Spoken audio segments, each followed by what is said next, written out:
చిట్టీలంటేనే పెద్ద మోసం. అది సమాజంలో కొత్తవి కాదు. ప్రతి జిల్లాలో ప్రతి మండలంలో ఏదో ఒక పేరుతో జరుగుతూనే ఉంది. కానీ ఎన్ని జరిగినా జనం మాత్రం మారరు. చిట్టీలు వేస్తూనే ఉంటారు. భారీ మొత్తం జమయ్యాక మెయింటైన్ చేసేవాడు పత్తా లేకుండా పోతాడు. ఈ విషయం తెలిసి చిట్టీ వేసినోళ్లు లబోదిబోమంటారు. పోలీస్ స్టేషన్లు, కోర్టుల చుట్టూ తిరుగుతారు. తాజాగా యాదాద్రి భువనగిరి జిల్లాలో చిట్టీల పేరుతో జరిగిన ఘరానా మోసం బయటపడింది. చిట్టీల నిర్వహణ లోకల్గా జరుగుతూ ఉంటుంది. ఓ వ్యక్తి తనకు పరిచయమున్న వారందరినీ కలుపుకుని చిట్టీలు నిర్వహిస్తుంటారు. ఊళ్ళో, కాలనీలో, కుటుంబాల్లో కూడా చిట్టీల నిర్వహణ ఉంటుంది. నమ్మకమే ఇక్కడ పెట్టుబడి. ఇది లైసెన్స్ లేని వ్యాపారం. మన డబ్బుకు భద్రత అనేది ఉండదు. నమ్మి డబ్బులివ్వాల్సిందే. వాటిని సక్రమంగా తిరిగి ఇచ్చేవారుంటారు. బాగా డబ్బు జమయ్యాక తమ అసలు వికృత రూపం చూపిస్తూ బిచ్చాణా ఎత్తేసేవారు ఉంటారు. మొదటి కోవకు చెందినవారే ఎక్కువ, కానీ అప్పుడప్పుడు రెండో వర్గం మనుషులు బయటకొస్తుంటారు. వీళ్ల సంఖ్య తక్కువే, కానీ ప్రభావం చాలా ఎక్కువ. బాధితులను ఒక్కరొక్కరిగా చూసినప్పుడు మోసం పెద్దగా అనిపించదు, కానీ అందరూ బాధితులు మోసపోయిన లంసమ్ అమౌంట్ మాత్రం చాలా ఎక్కువగా ఉంటుంది. డబ్బు పోయాక ఎవరైనా సరే తల పట్టుకోవడం తప్ప చేసేదేమీ ఉండదు. ప్రజల నమ్మకమే పెట్టుబడిగా 2.5 కోట్ల రూపాయలు దోచేసి పరారయ్యారు ముగ్గురు అన్నదమ్ములు. ఈ ఘటన యాదాద్రి జిల్లా వలిగొండ మండలంలోని గొల్నేపల్లిలో చోటు చేసుకుంది. గొల్నేపల్లి గ్రామానికి చెందిన కొర్లపల్లి వెంకటేష్, ప్రశాంత్, అనిల్ కుమార్ అన్నదమ్ములు ఊళ్ళో కిరాణా దుకాణం నిర్వహిస్తున్నారు. గ్రామస్తులందరికీ సుపరిచితులే. చాలా కాలంగా చిట్టీల వ్యాపారం కూడా చేస్తున్నారు. ఓవైపు కిరాణా దుకాణం, మరోవైపు చిట్టీల నిర్వహణ. గొల్నేపల్లి చుట్టుపక్కల ఉన్న గ్రామాల్లోనూ చిట్టీలు నిర్వహించేవారు. బాగా తెలిసిన వారే కావడంతో అనేక మంది వీరి దగ్గర చిట్టీలు వేశారు. డబ్బులు ఎక్కువ మొత్తంలో రొటేషన్ కావడంతో ముగ్గురు అన్నదమ్ములకు ఆశ పుట్టింది. చిట్టీల నిర్వహణ కాకుండా అప్పులు తీసుకోవడం మొదలుపెట్టారు. హైదరాబాద్లో ఇల్లు, ఫ్లాట్లు కొనుగోలు చేస్తున్నామని, మంచి రేటు వచ్చాక అమ్మేసి డబ్బులు తిరిగిస్తామని చెప్పి ఎడాపెడా అప్పులు చేశారు. ఒక ఊరి వాళ్లే కదా అని నమ్మి చాలా మంది అప్పులిచ్చారు. ముగ్గురు సంతకాలు పెట్టారు. అంటే మేము ఎక్కడికి పోము, మేము ఇక్కడే ఉంటాము అని అంటే ముగ్గురు సంతకాలు పెట్టేసరికి వాళ్ళు జనం అందరు నమ్మి ఇచ్చేసారండి. దీంట్లో మా బిడ్డలు, నా 2 బిడ్డలు, వాళ్ళు నానా డబ్బులు ఎవరికన్నా ఈ పిల్లలు చదువులకు దానికి వస్తాయంటే కూడా నా పిల్లల డబ్బులు కూడా 2 బిడ్డల డబ్బులు కూడా 4 లక్షల రూపాయల దాకా ఇచ్చారు. 1,50,000 ఒకసారి ఇచ్చిన, 1,50,000 ఒకసారి ఇచ్చిన. 3 లక్షలకు మన కాగితం పెట్టుకుండు. కాగితం పెట్టుకొని 30,000 ఇచ్చిండు. కాడమయ్యి ఇంకా 2-3 రోజులకి ఇస్తుంది అని అన్నాడు. సరే అయ్యారనుకొని ఊకున్నా. ఇక 3 లక్షలు అడుగు 8 తారీఖు నాడు ఇస్తా అన్నాడు. 18 తారీఖు నాడు ఇస్తాను, 20 తారీఖు నాడు ఇస్తాను, 18 తారీఖు నాడే వెళ్ళిపోయాడు. ఒక పర్సు ఒక దగ్గర వేసుకొని నా కొడుకుని కానకుంటా, నా మొగని కానకుంటా గట్టినే అవసరానికి అక్కరొస్తాయని ఇచ్చిన సారు. ఇంత అంతా అని ఏం లేదు.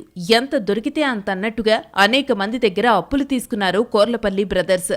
కొందరు వృద్ధులు పెన్షన్ డబ్బును సేవ్ చేసుకుంటే వారి దగ్గర కూడా అప్పులు చేశారు. పాలు అమ్ముకునే వారి దగ్గర కూడా తీసుకున్నారు. తక్కువలో తక్కువగా 1,000 రూపాయలు కూడా అప్పు తీసుకుని ప్రామిసరీ నోట్లు రాసిచ్చారు. ఒకరి దగ్గర 1,000 రూపాయలు తీసుకుంటే మరికొందరి దగ్గర 3-4 లక్షలు, అంతకు మించి మొత్తం అప్పుగా తీసుకున్నారు. తీసుకున్న ప్రతి రూపాయికి ప్రామిసరీ నోట్ మాత్రం సాక్షి సంతకాలతో సహా రాసిచ్చేశారు. చిట్టి ఎత్తినప్పుడు వచ్చిన డబ్బులను తీసుకోకుండా వారికి అప్పుగా ఇచ్చి నోట్ తీసుకున్నారు మరికొందరు. ఇదంతా కోర్లపల్లి బ్రదర్స్ ప్లాన్ అని మాత్రం తెలుసుకోలేకపోయారు. ఇలా వారనుకున్న మొత్తం సమకూరిన తరువాత ముగ్గురు బ్రదర్స్ కనిపించకుండా పోయారు. నువ్వు ఎందుకని చేస్తున్నావు ఇట్లా? నాకు ఫస్ట్ మా పిల్లకు ఆపరేషన్ అయ్యిద్దని చెప్పిన. మా పిల్లగాడికి 18,000 కట్టాలి. మనవనికి ఆ పిల్లగానికి 1 తారీఖు నాడు కట్టాలి కాలేజీలా అంటే ఇస్తావా నీకు ఇస్తాగా అన్నాడు. సోమవారం నాడు 2 లక్షలు ఇచ్చినావు. 2 లక్షలు 15,000. 1,50,000 ఇచ్చిన. 1,50,000 ఇస్తే మిత్తి ఇచ్చిండు. నెలకు 2 నెలలకు మిత్తి ఇస్తుండు కదా, ఇంకే వాళ్ళకి ఇచ్చేది ఉంది, ఇస్తుండు కదా అనుకొని మేము ఉన్నాం. ఇక ఇట్లా జర కొంచెం తెలియగానే ఇస్తారా అని నమ్మించిండు. చిట్టు ఉంది, ఆడుంది, ఈడుంది అని నమ్మించే వరకు ఇక నమ్మినాం. మా బుర్రగడ్డకి ఇండ్లు ఉంది, ఆ ఊళ్ళో ఇండ్లు ఉంది, ఆడ షాప్ ఉంది, ఈడ షాప్ ఉంది. ఇక సిటీలల్లా ఏజెంట్లు అక్కడ సిటీలు ఉన్నాయి. ఇక మంచిగానే నడిపిస్తుండు కదా, ఉన్నూరు అని మేము నమ్మినాం సార్. నమ్మి ఇట్లా చేసిండు. మమ్మల్ని పైసలు ముసలోళ్ళ కాంచి ముడుగోళ్ళ కానించి మస్తు పరిస్థితి ఆగం చేసిపోయిండు.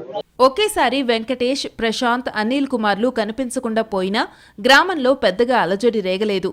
ఎలాంటి అనుమానమూ రాలేదు. అయితే రోజులు గడుస్తున్న కోర్లపల్లి బ్రదర్స్ తిరిగి రాకపోవడంతో గొల్నేపల్లిలో మెల్లమెల్లగా చర్చ మొదలైంది.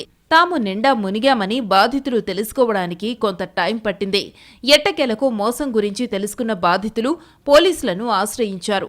50 మందికి పైగా జనాన్ని కొర్లపల్లి బ్రదర్స్ నిలువున ముంచేశారు. కేసు నమోదు చేసి దర్యాప్తు చేస్తున్నారు పోలీసులు. దాదాపు 2.5 కోట్ల రూపాయలకు పైగా శటగోపం పెట్టి బిచాణా ఎత్తేసిన వెంకటేష్, ప్రశాంత్, అనిల్ కుమార్ల కోసం పోలీసులు గాలిస్తున్నారు. చాలా మంది ఇంట్లో వాళ్లకు తెలియకుండానే కొర్లపల్లి బ్రదర్స్ కు అప్పిచ్చారట.